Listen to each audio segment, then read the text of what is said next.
महात्मा बुद्ध की महापरिनिर्वाण भाग 2 में आपका स्वागत है। आप बुद्ध लोगों को लौटने के लिए कहते हैं, पर लोग उनके महापरिनिर्वाण की बात से इतने दुखी है कि वे लौटने को तैयार नहीं है।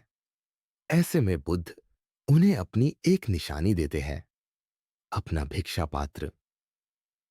जहां पर यह घटना हुई थी, आज भी वहां पर एक स्तूप मिलता है। और यह स्तूप कोई छोटा मोटा मामूली स्तूप नहीं है। ये अब तक मिले दुनिया भर के तमाम स्तूपों में सबसे विशाल स्तूपों में से एक है। ऐसा कहा जाता है, बुद्ध का वो भिक्षा पात्र उस स्तूप के अंदर अब भी सुरक्षित है। अब ये तो तय है कि बुद्ध का महापरिनिर्वाण होगा और इस 3 महीने में ही होगा। लेकिन उसका निमित्त कौन बनेगा? बुद्ध अपने शिष्यों के साथ वैशाली से विदा ले चुके हैं। कुछ हफ्ते में वे हंतग, हथीगाम, भोगनगर, भंगाम होते हुए पावा पहुंचते हैं और वहां एक आम के बगीचे में उनका डेरा डाला जाता है। पावा मल्ल राजाओं की दूसरी राजधानी थी। वहां चुंड नाम के उनके जाने माने भक्त का वास था। चुंड धातु के व्यापारी थे। चुंड को पता चला भगवान बुद्ध पावा में है अर्घ की, तो उसने बुद्ध को भोजन के लिए निमंत्रण करते हैं। बुद्ध निमंत्रण स्वीकार करते हैं। अति दूसरे दिन बुद्ध देखते हैं कि बहुत सारे पकवान उनको परोसे गए हैं और इस चुंड को बुलाकर बुद्ध पूछते हैं कि क्या तुम शुग्रमाध्यबा तैयार किया है? चुंड बोले, हाँ। यह खाने के बाद भगवान को पीड़ा और हुई और भगवान को रक्त स्राव हुआ। रक्त बहने लगा। चुंड इस ग्लानि में डूबे थे कि उनके भोज पदार्थ को खाकर उनके भगवान की ये दशा हुई है। अरे बुद्ध चुंड को बुलाते हैं और उसे बताते हैं कि हे चुंड, तुम अब भी मुझे उतने ही प्रिय हो जितना पहले थे, बल्कि अब पहले से ज्यादा प्रिय हो। जो भी हुआ, तुम तो उसके निमित्त मात्र थे, उसमें तुम्हारा दोष नहीं। और वो चुंड के लिए भी संदेश देते हैं कि मेरे जीवन में 2 भोजन मेरे लिए सबसे महत्वपूर्ण है। एक सुजाता, जिसका भोजन करके मुझे सम्यक संबोधि प्राप्त हुई, ज्ञान प्राप्त हुआ। और दूसरा चुंड का भोजन, जो करने के बाद मैं महापरिनिर्वाण लेने जा रहा हूं। अब बुद्ध घोषणा करते हैं कि वे कुशीनारा में साल वृक्षों के वन में रात के बीच के पहर में महापरिनिर्वाण अवस्था में प्रवेश करेंगे और रात के आखिरी पहर उनका महापरिनिर्वाण हो जाएगा। शिष्यों के समूह में दुख की लहर फैल गई, लेकिन जो तय है, दुख उसे टाल नहीं सकता, ना यात्रा को, ना महापरिनिर्वाण को। बुद्ध का कारवा हिरनवती नदी को पार कर तब के कुशीनारा और अभी के कुशीनगर के साल वृक्ष के उपवन में पहुंचता है, जहां 2 साल वृक्ष के बीच उनकी शैया लगाई जाती है। बुद्ध ने अब अपने प्रिय शिष्य आनंद को कुशीनारा के मल्ल राजाओं को यह बता देने के लिए कहा कि बुद्ध महापरिनिर्वाण लेने वाले हैं। इस सूचना ने सोते हुए शहर को जैसे नींद से जगा दिया।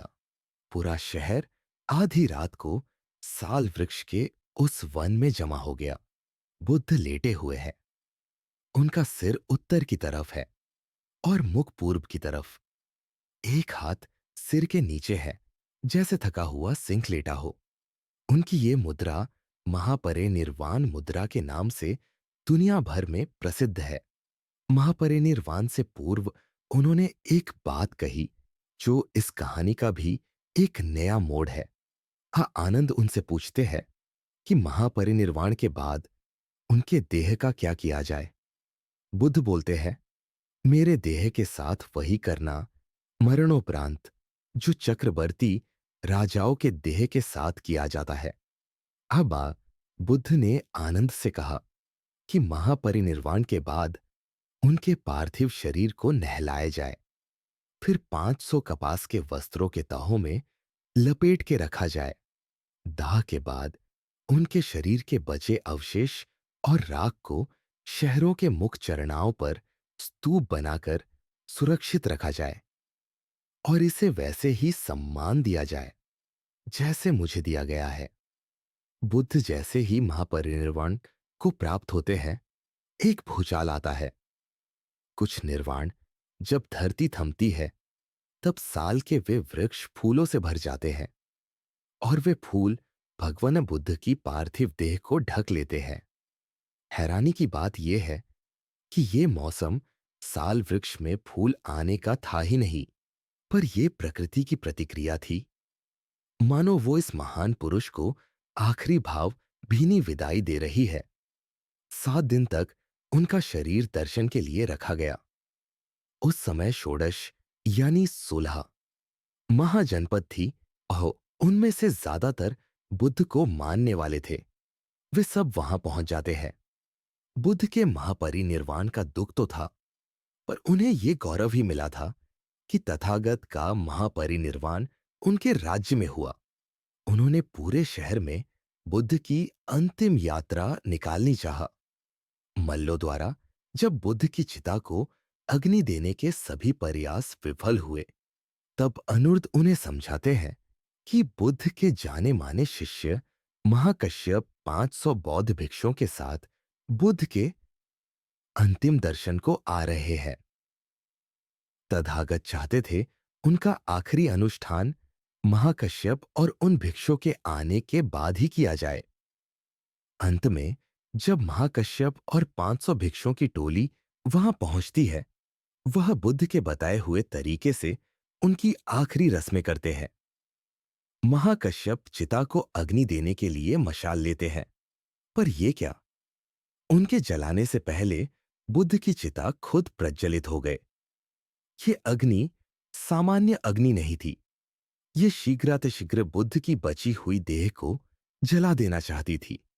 तभी वर्षा होती है, पर वो वर्षा बुद्ध की चिता बुझाती तो है, पर जलने के बाद, और अंत में बचता है तथागत के कपाल का एक हिस्सा, उनके 4 दांत और कंधे के निशी की हंसने की 2 हड्डियां, फिर सारी राख और क्रिस्टल्स।